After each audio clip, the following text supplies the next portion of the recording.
Hey dear student, welcome back to our YouTube channel Learners Square। तो चलिए शुरू करते हैं आज का अपना टॉपिक।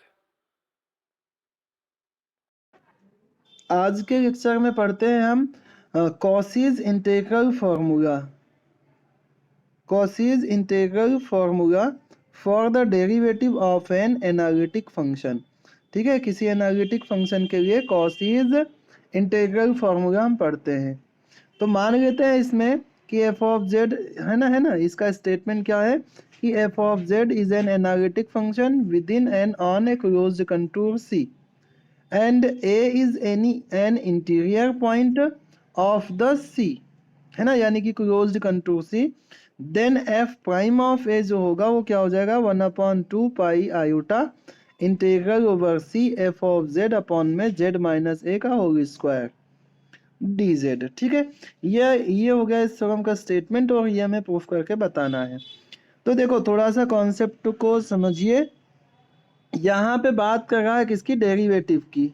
तो डेरिवेटिव आप कैसे पता करते हैं? डेरिवेटिव को पता करने का तरीका आपके पास है कि अगर मान लो हमारे पास एफ ऑफ जेड कोई फंक्शन है, इस फंक्शन का किसी पॉइंट पे डेरिवेटिव पता करना है, किसी पॉइंट मान लो ए पे डेरिवेटिव पता करना है।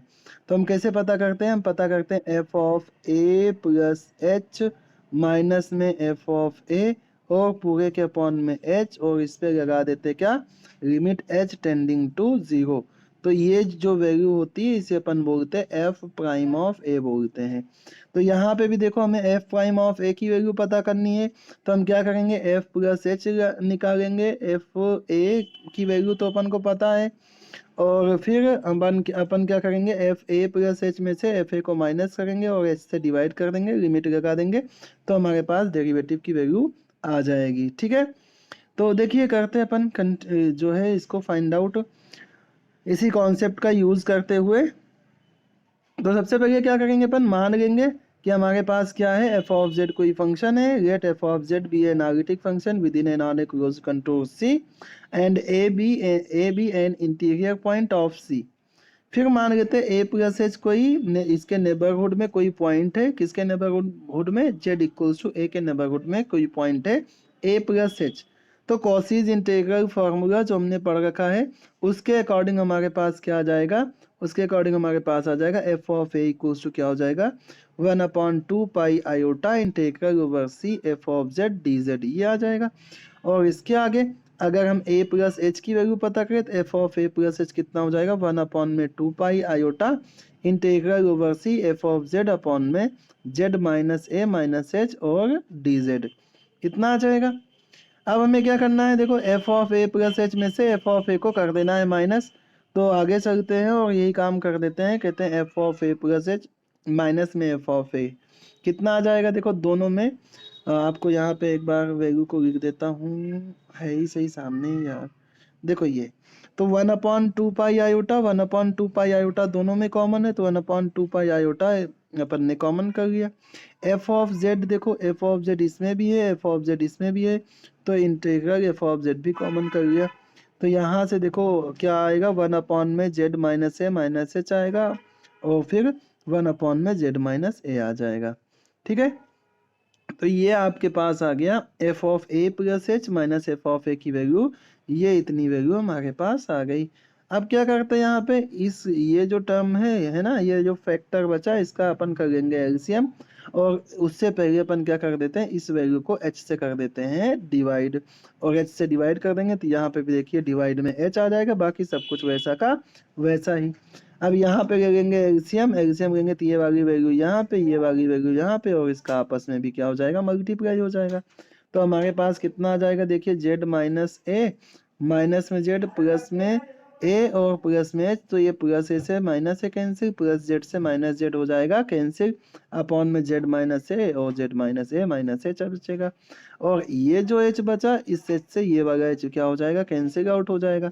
तो हमारे पास कितना बचेगा, एफ ऑफ जेड अपॉन में जेड माइनस ए और Z minus A minus H आ जाएगा। तो अपन क्या करते हैं, taking H tends to zero. ठीक है, यहाँ पे एच टेंड्स टू जीरो ले लेते हैं अपन। जब एच टेंड्स टू जीरो ले लेंगे तब हमारे पास क्या आ जाएगा, limit H tends to zero F of A plus H minus F of A upon में एच आ जाएगा।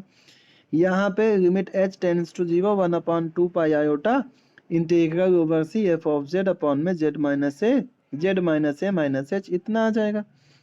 अब यहाँ पे अगर हम h की जगह पे 0 कर देते हैं तो यहाँ पे कहीं भी इन्फिनिटी ऐसा कुछ बनने का चांस नहीं रहेगा। तो जैसे यहाँ पे h टेंड्स टू 0 लगा देंगे अपन, तो हमारे पास f प्राइम ऑफ z की वैल्यू ये इतनी आ जाएगी। देखो z माइनस ये है ही सही, z माइनस ए यहाँ से आ गया तो इसका क्या हो जाएगा, स्क्वायर हो जाएगा। तो इस तरीके से हमारे पास f प्राइम ऑफ z की वैल्यू कितनी आ जाएगी, 1/2 pi iota integral over C F Z upon में z माइनस ए का होल स्क्वायर डी जेड। ठीक है। उसके बाद फर्स्ट ऑर्डर का डेरिवेटिव हमने ये पढ़ लिया कि हमारे पास एफ प्राइम ऑफ ए कितना आ जाता है 1/2 पाई आयोटा और एफ जेड अपॉन में जेड माइनस ए का होल स्क्वायर। तो इसी तरीके से अगर हम हायर ऑर्डर डेरिवेटिव इसका पता करें कि इसका जो हायर ऑर्डर डेरिवेटिव होता है ना, इससे ज़्यादा ऑर्डर का जो डेरिवेटिव होगा तो उसमें क्या फॉर्मूला बन जाएगा, तो Cauchy's integral formula for higher order derivative क्या हो जाएगा, if F prime F A is analytic with in, यार यहाँ पे एफ जेड होना चाहिए, ठीक है, F Z is analytic with in an on a closed contour C and A is any interior point of C, then F nth prime at A equals to factorial N upon में 2 pi iota integral over C F Z D Z upon में Z minus A का whole square. तो ये होता है nth order के derivative का formula. इस फॉर्मूले को मैं प्रूफ करके नहीं बताऊंगा आप सभी को, क्योंकि ये अभी फिलहाल आपके लिए इतना ज्यादा इम्पोर्टेंट नहीं है। ठीक है, F nth derivative at A equals to factorial N upon में 2 pi iota integral over C F of Z D Z upon में Z minus A whole to the power N plus 1। तो इस फॉर्मूले को याद रखेंगे और फिर जो है करें, चलते हैं अपन आगे। तो कॉसिस इंटीग्रल फॉर्मूला पे ही बेस्ड है ये थ्योरम। कह रहा है by Cauchy's integral formula evaluate integral over C E to the power 2z upon में z प्लस 1 का होल स्क्वायर और dz, वेयर जो c is the circle modulus z equals to 3। तो हमें ये इंटीग्रल जो है इवेल्युएट करके बताना, जहाँ पे ये जो c है यानी कि क्लोज्ड कंटूर है वो अपना सर्कल है। तो देखो अगर ऐसा दिया हुआ है मॉडुलस z इक्वल्स टू कितना, मॉडुलस z इक्वल्स टू 3, इसका मतलब क्या होगा कि एक सर्कल होगा, ये एक सर्कल होगा और जिसका सेंटर कितना होगा 0 0 होगा। ठीक है, यानी कि ओरिजिन जिसका क्या होगा सेंटर होगा, और ओरिजिन सेंटर होगा तो 3 रेडियस लेकर के एक सर्कल बना होगा ये। ठीक है ऐसा। तो यहाँ पे देखो 1 2 3 1 2 3 और 1 2 3 ये सारे नंबर्स इसके अंदर ही आ जाएंगे। तो जैसे इसके अपॉन में क्या दिया z प्लस 1, तो इसको 0 के इक्वल कर दो, तो z की वैल्यू आपके पास कितनी आ जाएगी, -1 आ जाएगी। और ये -1 इस क्लोज्ड कंटूर सी के अंदर ही आएगा, यानी कि माइनस z इक्वल्स टू -1 क्या हो गया, इसका एक इंटीरियर पॉइंट हो गया। तो हम यहाँ पे आ जाते हैं फिर से, कहते हैं कि मान लेते हैं हमारे पास जो आई है वो कितना है, integral over C E to the power 2z D Z upon में z प्लस 1 का होल टू द पावर 4 है। ठीक है, तो यहाँ से हम क्या करते हैं, एफ ऑफ जेड की वैल्यू मान लेते हैं कितना, इतना ई टू द पावर 2z को, और फिर कह देते हैं ये z इक्वल्स टू -1 जो है ना, ये क्या है, सी का इंटीरियर पॉइंट है। और इंटीरियर पॉइंट के लिए अभी अभी हमने फॉर्मूला पढ़ा है कॉसिस इंटीग्रल फॉर्मूला फॉर डेरिवेटिव्स में। तो ये एक फॉर्मूला हमारे पास आ जाएगा कि इसका जो nth डेरिवेटिव रहेगा वो इस तरीके से हम पता कर लेंगे कि f nth derivative at A equals to n factorial upon में 2 pi iota integral over c F Z D Z upon में z minus A to the power n plus 1। अब यहाँ से क्या करते हैं अपन, यहाँ से ये 2 पाई को इधर भेज देते हैं, n के फैक्टोरियल को इधर भेज देते हैं, तो हमारे पास integral over C F Z D Z upon Z minus A to the power n plus 1, ये वैल्यू हमारे पास इस फॉर्मूले से आ जाएगी। अब यही का यही फॉर्मूला अपन क्या करते हैं, इस फंक्शन पे अप्लाई कर देते हैं, और इस फंक्शन पे अगर यही का यही फॉर्मूला अप्लाई करेंगे तो हमारे पास क्या आ जाएगा, देखिए integral over C E to the power 2z D Z upon में जेड प्लस 1 का z प्लस 1 का होल पावर 4 और 2 पाई आयोटा इंटीग्रल जो है कितना आ रहा है, यहाँ किसका मैसेज आ रहा है, ठीक है। इंटीग्रल कितना कितना आ जाएगा, integral over C E to the power 2z dz z plus 1 की पावर होल पावर 4 और 2 pi iota F triple derivative है ना, यहाँ पे देखो कितना nth डेरिवेटिव भी आता है। तो यहाँ पे कितना पावर में है, यहाँ पे पावर में 4 है, देखिए यहाँ पे पावर में कितना 4 है। और हमारे पास यहाँ पे जो आता है क्या आता है, देखो z minus 1 to the power कितना n प्लस 1 है। तो 4 को अपन क्या लिख सकते हैं, 3 प्लस 1 लिख सकते हैं। तो यानी कि n की वैल्यू कितनी है अपने पास 3 है। तो यहाँ पे क्या होगा, -1 पॉइंट पे 3 बार मतलब थर्ड ऑर्डर का डेरिवेटिव पता करके बताएंगे। तो यहाँ पे हमारे पास क्या आ जाएगा, देखो 2 1 जा 2 2 3 जा, देखो ये 3 का फैक्टोरियल है, 3 के फैक्टोरियल को अपन इस तरीके से लिख सकते हैं 6। तो 2 1 जा 2 2 3 जा 6 ये आ गया। तो अपने पास कितना बचा, पाई iota F triple third derivative at the point -1 upon में फैक्टोरियल 3। अब देखो हमारे पास क्या है, एफ जेड की वैल्यू इतनी है, F Z equals to E to the power 2z। इसका डेरिवेटिव अगर अपन पता करेंगे थर्ड ऑर्डर का डेरिवेटिव, तो हमारे पास 8 ई टू द पावर 2z इतना बचेगा। अब अगर अपन z की जगह पे -1 रख देंगे तो 8 ई टू द पावर -2 बचेगा, और इसे अपन क्या बोल सकते हैं, 8 अपॉन में ई का स्क्वायर लिख सकते हैं। तो इसका मतलब ये जो इंटीग्रल है, इस इंटीग्रल की वैल्यू कितनी आ गई, 8 पाई आयोटा अपॉन में 3 ई टू द पावर 2। तो इस तरीके से हमने कॉसीज इंटीग्रल फार्मूला यूज करके हमने इस इंटीग्रल की वैल्यू को कैलकुलेट करके बता दिया। एक बार इसी को कर देता हूँ रिपीट में, देखो इस तरीके से दिया हुआ है हमें, ये दिया हुआ है हमें कि f ऑफ z जो हमें दिया हुआ है वो दिया हुआ e to the power 2z, और उसके पहले जो हमें इंटीग्रल की वैल्यू दी हुई है वो कितनी थी, इंटीग्रल ओवर c, और कितना दिया हुआ हमें e to the power 2z upon में कितना z प्लस 1 की पावर 4 और dz। यहाँ से अपन ने ये वाला टर्म ले लिया z प्लस 1, इसको 0 के इक्वल करा, तो यहाँ से हमारे पास क्या आ गया, z इक्वल्स टू -1 आ गया, ठीक है। और ये -1 क्या है कि इंटीरियर पॉइंट है। तो कॉसीज इंटीग्रल फार्मूला में हमने पढ़ा, कॉसीज इंटीग्रल फार्मूला पढ़ा कि integral over C F Z D Z upon में Z -8 whole to the power n plus 1, इसका फार्मूला होता है कितना, इसका फार्मूला हो जाता है F nth prime at A upon में कितना आ जाएगा, अपॉन में n का फैक्टोरियल आ जाएगा, और पाई आयोटा ये यहाँ पे आ जाएगा 2 पाई आयोटा, सॉरी, ठीक है। तो अब अगर यही चीज इसके लिए अप्लाई करेंगे, इस फंक्शन के लिए है ना, जो फंक्शन हमें यहाँ पे दिया हुआ है ये वाला फंक्शन, ठीक है, इस फंक्शन के लिए अगर हम अप्लाई कर देंगे, है ना, ये वाला फंक्शन, तो अगर इसके लिए अप्लाई कर देंगे तो हमारे पास देखिए कितना बचेगा, हमारे पास यहाँ से आ जाएगा integral over C F of Z D Z upon में कितना जेड प्लस 1 की पावर 4, और जैसे ये 4 है तो 4 को अपन क्या लिख सकते हैं, 3 प्लस 1 लिख सकते हैं। तो यहाँ पे भी देखो 3 प्लस 1 चलता है, यानी कि n की वैल्यू कितनी आ जाएगी, 3 आ जाएगी। तो इसका मतलब ये हो जाएगा कि 2 पाई आयोटा अपॉन में फैक्टोरियल n, और ये क्या हो जाएगा, f का थर्ड ऑर्डर का डेरिवेटिव कौन से पॉइंट पे, -1 के पॉइंट पे, क्योंकि ये -1 क्या है, ये -1 क्या है, एक इंटीरियर पॉइंट है, ठीक है। तो इसके आगे चलते हैं अपन, एफ एफ कितना दिया अपन को, एफ दिया है, एफ जेड जो दिया है ये e की पावर 2z दिया है। इसका अगर आप differentiation F prime of Z करेंगे तो e की पावर 2z का डिफरेंशिएशन e की पावर 2z, और 2z का डिफरेंशिएशन करोगे तो कितना बचेगा, केवल 2 बचेगा, तो ये 2 आगे आ जाएगा। फिर से इसका एक और बार डिफरेंशिएशन करेंगे, एफ डुअल प्राइम एट कितना, एफ डुअल प्राइम जेड कितना आ जाएगा, यहाँ से एक और 2 आ जाएगा, यानी कि 4 ई की पावर 2z आ जाएगा। और फिर से अगर इसका एक और बार डिफरेंशिएशन करेंगे तो कितना आ जाएगा, 4 2 जा 8 ई की पावर 2z ऐसा आ जाएगा, ठीक है। तो ये आ गया क्या, थर्ड डेरिवेटिव ऐसा आ गया अपने पास।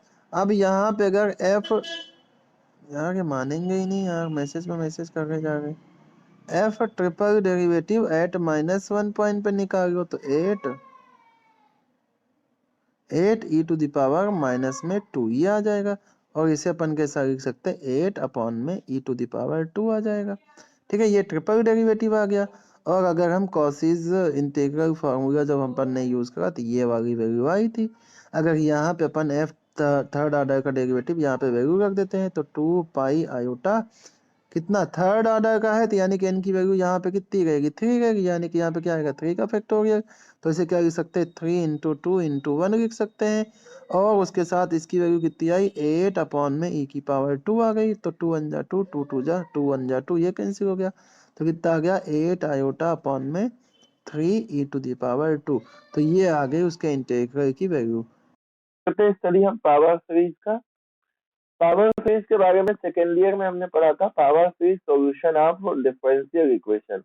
तो वही पावर सीरीज तो वही है, बस फॉर्म थोड़ा सा चेंज हो जाएगा यहाँ पे, क्योंकि हम कॉम्प्लेक्स में पढ़ रहे हैं पावर सीरीज।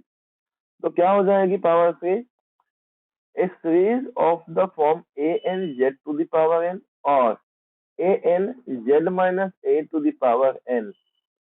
तो इन दोनों में से ये जो सीरीज है इन्हें क्या कहा जाता है, पावर सीरीज कहा जाता है, जहां पर ये जो ए एन है ये 0 के इक्वल नहीं होगा, और ये क्या, इसे क्या कहा जाएगा, ये कॉम्प्लेक्स कांस्टेंट रहेगा। और जो जेड है अपना ये क्या रहेगा, कॉम्प्लेक्स वेरिएबल रहेगा, क्योंकि हम सारी चीजें कॉम्प्लेक्स में पढ़ रहे हैं, इसलिए ये क्या कॉम्प्लेक्स में ही सारी चीजें हमारे पास रहेंगी।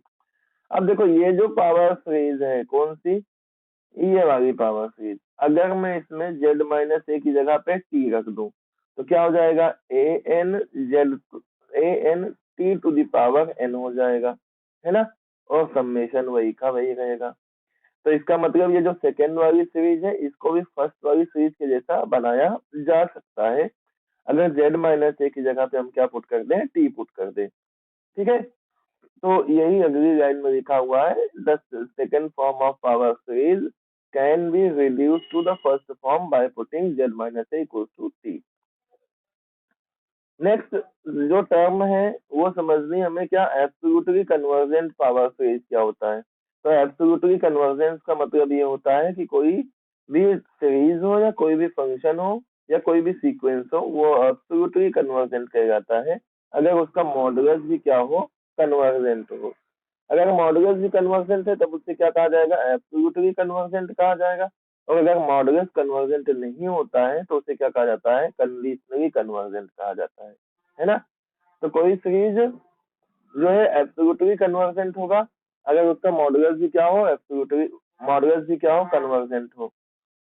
ठीक है, और कोई कोई जो है पावर सीरीज कंडीशनली कन्वर्जेंट होगा अगर ये सीरीज तो कन्वर्जेंट हो लेकिन इसका मॉडुलस को कन्वर्जेंट ना हो। ठीक है, तो इसे क्या कहा जाएगा, कंडीशनली कन्वर्जेंट कहा जाएगा।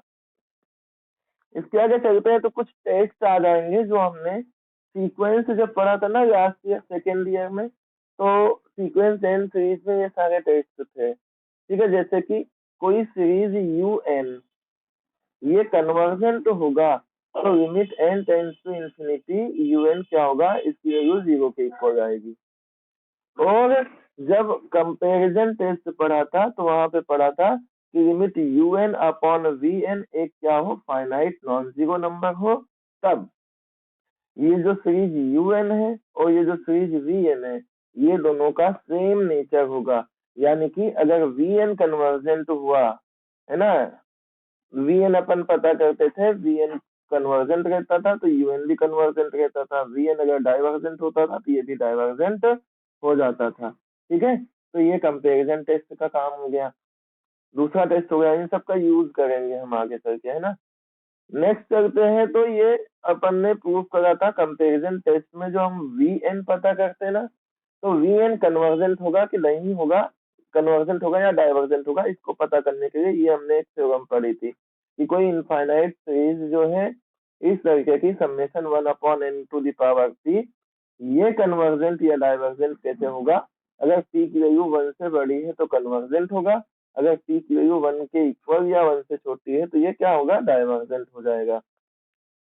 उसके आगे नेक्स्ट टेस्ट हमने पढ़ा है कि कोई इनफाइनाइट सीरीज यू एन ये कन्वर्जेंट होगा अगर इस लिमिट की वैल्यू ग्रेटर देन 1 आ जाए, और ये डाइवर्जेंट होगा अगर इस लिमिट की वैल्यू क्या हो जाए, लेस देन 1 आ जाए। ठीक है, यानी कि limit n tends to infinity modulus un upon un plus 1 अगर लेस देन 1 आ गया तो ये डाइवर्जेंट होगा, और अगर ये ग्रेटर देन 1 आ गया तो ये हो जाएगा कन्वर्जेंट। और उसके बाद आ जाता है कॉची रूट टेस्ट।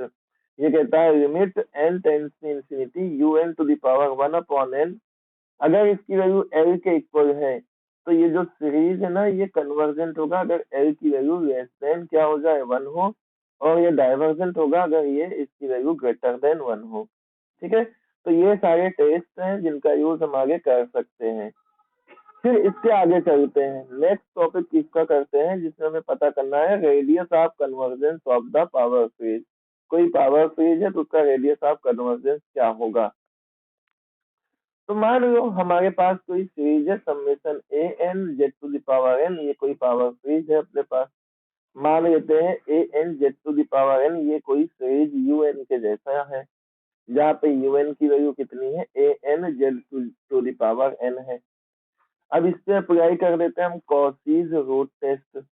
अगर हम कॉसीज रूट टेस्ट अप्लाई करेंगे, देखो यू एन की वैल्यू क्या होती है, कॉसीज रूट टेस्ट क्या होता है, ये कन्वर्जेंट होता है अगर ये लिमिट है ना, limit n tends to infinity U N के मॉडुलस की पावर 1 अपॉन n, अगर ये लेस देन वन होती है। ओके, अगर ये लेस देन 1 है तो ये क्या होगा, कन्वर्जेंट होगा। इसी का यूज करते हैं। ए एन की वैल्यू कितनी है, ए एन की वैल्यू है यू एन की वैल्यू कितनी है A N Z to the power N, तो क्या हो जाएगा limit n tends to infinity modulus में A N Z to the power N और whole to the power 1 upon एन, ये लेस देन 1 होगा। और इस मॉडुलस को क्या कर लेते हैं, सेपरेट कर लेते हैं, तो क्या हो जाएगा limit n tends to infinity और A N to the power 1 upon एन, और देखो जेड की पावर यहाँ पे n है तो n और n कैंसिल हो जाएगा, तो मॉडुलस में जेड बचेगा, ये लेस देन 1 होना चाहिए। अब यहाँ से अगर हम मॉडुलस जेड की वैल्यू निकाल लें, अगर यहाँ से मॉडुलस जेड की वैल्यू निकाल लें तो क्या आएगा, less than limit n tends to infinity 1 upon में मॉडुलस में ए एन की पावर 1 बाय एन, ऐसा आ जाएगा। और अगर हम यहाँ से r अपने मन से डिफाइन कर दें कि कैपिटल R इक्वल्स होता है n tends to infinity limit n tends to infinity 1 upon A N to the power 1 upon n, तो बताओ ये इतनी वैल्यू किसके इक्वल हो गई, ये हो गई r, तो हमें क्या मिल जाएगा, modulus z is less than r। तो इसका मतलब ये हो गया कि कोई पावर सीरीज जो है A N Z to the power N ये कन्वर्जेंट होगा या फिर डाइवर्जेंट होगा।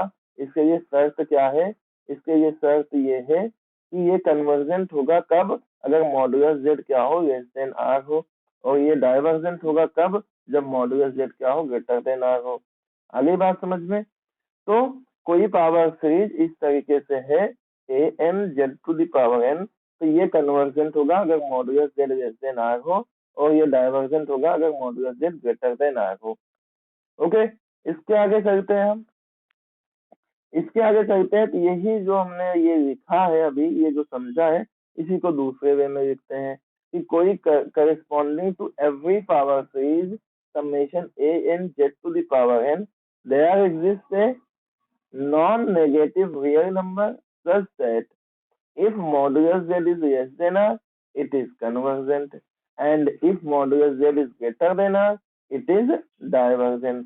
ठीक है, तो मॉडुलस z अगर r से लेस देन है तो ये कन्वर्जेंट होगा, और ये मॉडुलस z ग्रेटर देन है r से तो ये क्या हो जाएगा, डाइवर्जेंट हो जाएगा। फिर चलते हैं इसी चीज को फिर से दूसरे वे में लिखते हैं कि अगर हम क्या करें, अगर हम इस r रेडियस का एक सर्कल ड्रा कर दें, है ना, ये जो यहाँ से r की वैल्यू आएगी, इस r की वैल्यू को ले लें और एक क्या कर दें, सर्कल ड्रा कर दें, जिस सर्कल का सेंटर जो है क्या हो, ओरिजिन हो, 0 0 उसका सेंटर हो, कैपिटल R उसका रेडियस हो। तो इसका मतलब क्या हुआ, देखो अगर हम बात करते कॉम्प्लेक्स में, तो जैसे मैंने लिखा मॉड जेड, है ना, मॉड जेड इक्वल्स टू मान लो आर लिखा हुआ, तो ये कॉम्प्लेक्स में ये क्या हो गया, एक सर्कल का इक्वेशन हो गया। ठीक है, अगली बात समझ में कि ये क्या हो गया, कॉम्प्लेक्स में ये सर्कल का इक्वेशन हो गया। तो ऐसे ही अगर हम यहाँ पे इस कंडीशन को लें तो क्या है, मॉड जेड क्या है, लेस देन कैपिटल आर है, और दूसरी शर्त क्या है, मॉड जेड जो है ग्रेटर देन कैपिटल आर है। तो इसका मतलब क्या हो गया पहले टर्म का, इसका मतलब ये हो गया कि हम सर्कल के केवल अंदर अंदर रहेंगे, mod Z less than R है। तो इसका मतलब अगर हमने ऐसा एक सर्कल बना दिया तो लेस देन आर क्या हो गया, रेडियस से छोटा, तो रेडियस से छोटा इसके अंदर की जो वैल्यूज रहेंगी वो रहेंगी। और दूसरा रेडियस से बड़ा, यानी कि जो भी वैल्यूज रहेंगी वो इस सर्कल के क्या रहेंगी, आउटसाइड रहेंगी। तो इसका मतलब ये हो गया कि कन्वर्जेंट कहाँ पे आ रहा है, कन्वर्जेंस कहाँ पे आ रहा है, लेस देन आर पे आ रहा है। इसका मतलब अगर हम इस सर्कल में पढ़े कन्वर्जेंस कहाँ पे होगा, तो अगर हम कोई power series A N Z to the power N है, ये कन्वर्जेंट होगा अगर हम सर्कल के इनसाइड रहेंगे। और modulus Z greater than R पे ये डाइवर्जेंट आ रहा है, तो अगर हम इस सर्कल के बाहर रहेंगे, है ना, आउटसाइड रहेंगे, तो ये क्या रहेगा, डाइवर्जेंट रहेगा। अगली बात समझ में, कन्वर्जेंस डाइवर्जेंस इस सर्कल में पता चल गया हमें। तो ये जो सर्कल रहेगा, इस सर्कल को कहेंगे सर्कल ऑफ कन्वर्जेंस, और इसका जो रेडियस कैपिटल आर है इसे बोलेंगे हम रेडियस ऑफ कन्वर्जेंस। और इसको पता करने का जो फॉर्मूला है वो फॉर्मूला हमारा ये लिखा हुआ है, capital R equals to limit N tends to infinity 1/an to the power 1/n। ठीक है, इसके आगे चलते हैं। तो रेडियस ऑफ कन्वर्जेंस का अभी हमने पढ़ा कि रेडियस ऑफ कन्वर्जेंस जो है कैपिटल आर, उस कैपिटल आर को पता करने का फॉर्मूला यहाँ पे हमने पढ़ा, limit N tends to infinity 1/, में मॉडुलस में ए एन की पावर 1/n होता है। ओके, तो यहाँ से अगर हम थोड़ा सा, अगर मान लो कहीं पे पावर एन ना दिया हो, जिसे पावर एन दिया हुआ है तब तो ये फॉर्मूला एकदम सही है। इन पावर एन नहीं दिया है किसी सीरीज में, और वहां पे अपन को ये 1/n पावर सॉल्व करना है, तो थोड़ा सा प्रॉब्लम आ जाएगी। तो उनको सॉल्व करने के लिए हमने सेकेंड ईयर में ही ये वाला फॉर्मूला पढ़ा था। ठीक है, पावर 1/n होता है, तो limit N tends to infinity xn + 1 में xn ये अप्लाई कर लेते हैं। तो ये जो r की वैल्यू है, इसको अगर थोड़ा सा इस वे में देखें, है ना, इसको न्यूमरेटर में लेके चले जाए तो हमें क्या मिल जाता है, 1/r की वैल्यू मिलती है। तो इसका मतलब 1/r इक्वल टू कितना होता है, limit n tends to infinity an to the power 1/n। यहाँ से अगर मान लो हमें n पावर नहीं है, इसको दूसरे फॉर्म में कन्वर्ट करना है, तो ये फॉर्म कन्वर्ट हो जाता है इसमें। शायद कॉशीस थ्योरम ऑन लिमिट में पढ़ा था सेकेंड ईयर में। तो 1/r इक्वल टू कितना है, ये हो जाएगा आपके पास limit n tends to infinity an + 1/an। और ये तो हमने पढ़ा ही कि limit n tends to infinity an और इसके मॉडुलस की पावर 1/n। अब देखो, अगर कोई पावर सीरीज में पावर में अगर n दिया हुआ है तो इस फॉर्मूले का यूज करेंगे रेडियस ऑफ कन्वर्जेंस पता करने के लिए, और अगर पावर में n नहीं दिया है तो इस फॉर्मूले का यूज करेंगे रेडियस ऑफ कन्वर्जेंस पता करने के लिए। ओके, इसके आगे चलते हैं अपन, और इसके आगे चलते हैं तो कुछ क्वेश्चंस रेडियस ऑफ कन्वर्जेंस के अपन कर लेते हैं।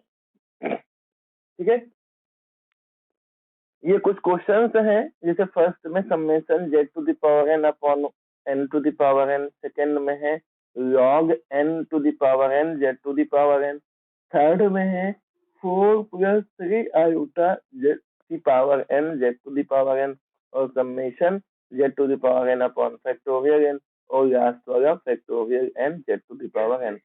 अब देखो इसमें किसी में भी समेशन पे लिमिट नहीं दी हुई है, तो हम वो मैंने जानबूझ के नहीं लिखी हुई है, आपको लिमिट दी रहेगी 0 टू इंफिनिटी, है ना, समेशन पे लिमिट दी रहेगी 0 टू इंफिनिटी। कब से पेपर तेरा, 20 से? मेरे को शंका के बादल दिख रहे हैं तेरे पेपर पे, तो ना बहुत तेजी से फैल रहा है, जब तक स्कूल सारे बंद ना हो जाए 10 दिन के अंदर। सिटी पब्लिक में 4 दिन बाद से एग्जाम है, कल बताया सभी को, मतलब एग्जाम हुए नहीं, 4 दिन पहले बता रहे हैं कि एग्जाम है आप लोगों की। चलिए देखिए, करते हैं अपन स्टार्ट। फर्स्ट क्वेश्चन करते हैं। दिया हमें क्या, समेशन क्या दिया हुआ है, summation Z to the power N upon में N to the power N. तो यहाँ पे जो ए एन की वैल्यू, या अपन ऐसा मान लेंगे कि हमें जो ये सीरीज दी हुई है ये इस तरीके से दी हुई है, A N Z to the power N. और अगर इन दोनों सीरीज को अपन कंपेयर कर लें तो हमारे पास जो ए एन की वैल्यू आती है वो ये आ जाती है, ए एन इक्वल टू कितना, 1/n to the power n, ऐसा आ जाएगा। ठीक है, चलो इससे अपन मान लेते हैं कि रेडियस ऑफ कन्वर्जेंस जो है वो कैपिटल आर है। तो हमें पता है 1/r का फॉर्मूला क्या होता है, 1/r का फॉर्मूला ये होता है। यहाँ पे ए एन की वैल्यू देखो, n की पावर में यहाँ पे n है, तो हम यही वाला फॉर्मूला यूज कर लेते हैं। तो ये n हो जाएगा कैंसिल। अब इस पे limit n tends to infinity रखेंगे तो 1/, में तो यहाँ पे इंफिनिटी आ जाएगा, ये गलत लिखा हुआ है। क्या आ जाएगा, ये 1/इंफिनिटी आ जाएगा। 1/इंफिनिटी किसकी वैल्यू आई, 1/r की वैल्यू आई, यानी कि r की वैल्यू क्या आ जाएगी, इंफिनिटी आ जाएगी। आगे बात समझ में, इसका मतलब इस पहला वाला जो समय इसका रेडियस ऑफ कन्वर्जेंस कितना रहेगा, इंफिनिटी रहेगा। सेकेंड क्वेश्चन पे चलते हैं। सेकेंड क्वेश्चन में कितना दिया, log n to the power n z to the power n। तो यहाँ से ए एन की वैल्यू कितनी आ जाएगी, log n की पावर n आ जाएगी। तो मान लेते हैं कैपिटल आर इसका रेडियस ऑफ कन्वर्जेंस है, तो 1/r कितना होता है, 1/r होता है limit n tends to infinity और A N to the power 1/n। यहाँ पे फिर से वैल्यू रख देंगे तो ये n से ये n कैंसिल हो जाएगा, log n आ जाएगा।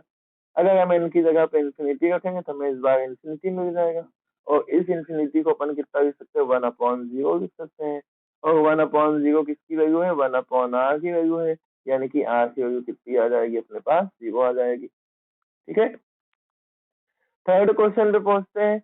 ये क्वेश्चन दिया हुआ है 4 + 3 iota to the power n Z to the power n। तो यहाँ से n की वैल्यू कितनी आ जाएगी, ये आ जाएगी। इसका मतलब r अगर रेडियस ऑफ कन्वर्जेंस है तो 1/r की वैल्यू, फॉर्मूला ये यूज कर लिया हमने। फिर से पावर n से पावर n कैंसिल हो जाएगा, मॉडुलस अभी नहीं हटेगा क्योंकि यहाँ पे आयोटा साथ में दिया हुआ है। तो 4 + 3 आयोटा, और हमने ये पढ़ रखा है कि अगर मॉडुलस z हमें पता करना होता तो ये क्या होता है, स्क्वायर रूट के अंदर होता है x स्क्वायर प्लस में कितना, y का स्क्वायर होता है।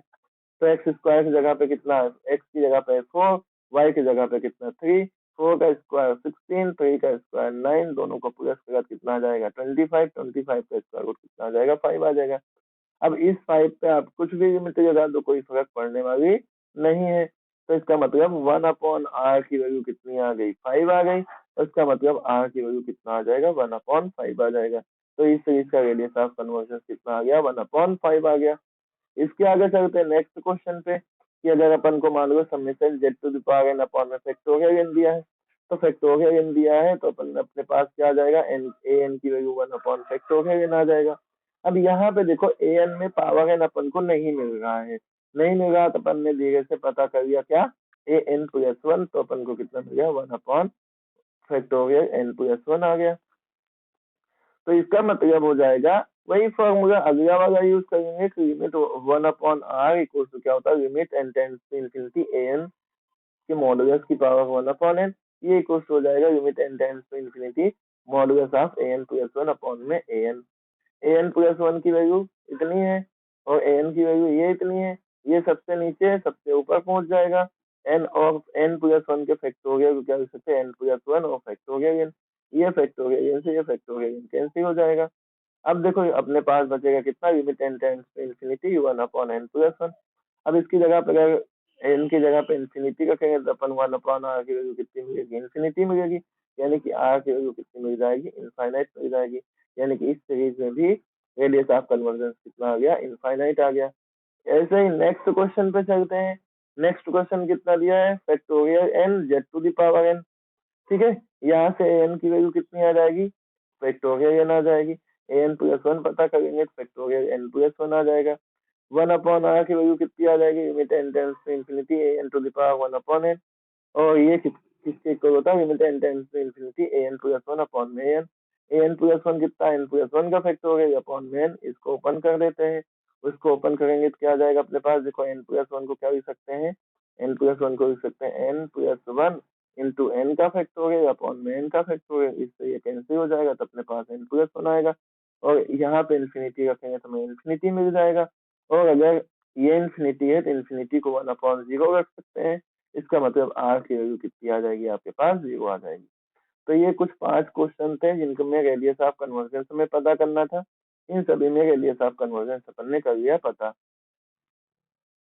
ठीक है, नेक्स्ट क्वेश्चन जो है हमारे पास, देखो 2 क्वेश्चन आ गए। इसमें क्या दिया, समेशन फैक्टोरियल n अपॉन में n to the power n z to the power n, और सेकंड वाला क्वेश्चन ये हमारे पास फैक्टोरियल n का स्क्वायर अपॉन में 2n का फैक्टोरियल और z to the power n। तो पहला क्वेश्चन ये थे, अपन करते हैं डिस्कस इसके बारे में। मान लो हमारे पास कोई पावर सीरीज दिया हुआ जिसकी वैल्यू इतनी है, फैक्टोरियल n अपॉन में n to the power n और z to the power n। तो यहाँ से an की वैल्यू कितनी आ जाएगी, n का फैक्टोरियल अपॉन में n to the power n। अब देखो पूरे पे पावर तो है नहीं, है ना, तो अपन क्या करते हैं an प्लस वन यहाँ से पता कर लेते हैं कि an प्लस वन कितना आ जाएगा, n प्लस वन का फैक्टोरियल अपॉन में n plus one two the power n plus one हो जाएगा। जहाँ जहाँ n था वहाँ पे अपन ने n प्लस वन कर दिया। अब फिर से जो रेडियस ऑफ कन्वर्जन है इसको पता करने का फॉर्मूला ये है हमारा कि 1/r इक्वल्स टू क्या होता है, limit n tends to infinity an to the power 1/n, और इसका ही दूसरा फॉर्मूला होता है limit n tends to infinity और कितना an प्लस 1/an का मॉड्यूलस। अब यहाँ पे वैल्यू रख देंगे सबकी। अगर हम an प्लस वन की वैल्यू रखेंगे तो कितना आ जाएगा, देखो फैक्टोरियल n अपॉन में n plus one two the power n plus one. अब अगर हम an की वैल्यू लिखेंगे इसके अपॉन में, तो उस वैल्यू को अपन न्यूमरेटर को डिनोमिनेटर और डिनोमिनेटर को न्यूमरेटर में करके लिख सकते हैं, इस तरीके से, है ना। ऐसा आता, देखो इस तरीके से कैसा आता, इस तरीके जैसे ये वैल्यू है, इसके अपॉन में कितना आता, n का फैक्टोरियल अपॉन में कितना, n की पावर n, ऐसा आता। तो ये सबसे नीचे था, इसको ऊपर ने ऊपर भेज दिया, यहाँ पे n की पावर n आ गई। ठीक है, अब इसके आगे n प्लस वन के फैक्टोरियल को क्या लिख सकते हैं अपन, n प्लस वन के फैक्टोरियल को n plus one into n का फैक्टोरियल लिख सकते हैं, और इसे n प्लस वन की पावर n प्लस वन ही रहने दिया हमने, और n की पावर n अपॉन में फैक्टोरियल लिख दिया। इससे ये हो गया अपना कैंसिल आउट। फिर इसके आगे चलते हैं अपन, ये क्वांटिटी बची अपने पास। देखो यहाँ पे एक और काम करा, यहाँ पे एक और काम ये करा कि ये जो n प्लस वन की पावर n प्लस वन है ना, इसको मैंने सॉल्व कर दी। जैसे n प्लस वन आगे टर्म बचा हुआ है, n की पावर n बचा हुआ है, अपॉन में n प्लस वन की पावर n प्लस वन है, तो इसको मैं n प्लस वन की पावर को n plus one into n plus one की पावर n, इस तरीके से लिख सकता हूँ। बेस सेम है तो पावर क्या हो जाती है, 8 हो जाती है, तो n प्लस वन को अपन सेम बेस पे इस तरीके से लिख सकते हैं। इससे ये क्या हो जाएगा, कैंसिल हो जाएगा, तो n की पावर n अपॉन में n प्लस वन की पावर n बचेगा। इसको अपन इधर आ जाते हैं, ये आ जाएगा अपने पास। ठीक है, ये अब यहाँ से क्या करते हैं, n की पावर n को अपन कॉमन निकालते हैं। अब और अगर n को कॉमन निकालेंगे तो हमारे पास यहाँ पे पावर में n है, तो n की पावर n कॉमन निकलेगा, ये इससे हो जाएगा कैंसिल। और इससे जब अपन लिमिट लगाएंगे, देखो ये जो लिमिट होती है कौन सी, limit n tends to infinity 1 plus 1/n की पावर n, इसकी वैल्यू होती है e, है ना, ये सेकेंड ईयर में प्रूफ किया गया था। तो अब यहाँ से ये वैल्यू कितनी 1/e के इक्वल हो जाएगी, क्योंकि डिनोमिनेटर में हमारे पास ऐसा बन गया। तो 1/r की वैल्यू कितनी है, 1/e है, यानी कि r की वैल्यू कितनी हो जाएगी, e हो जाएगी। ठीक है,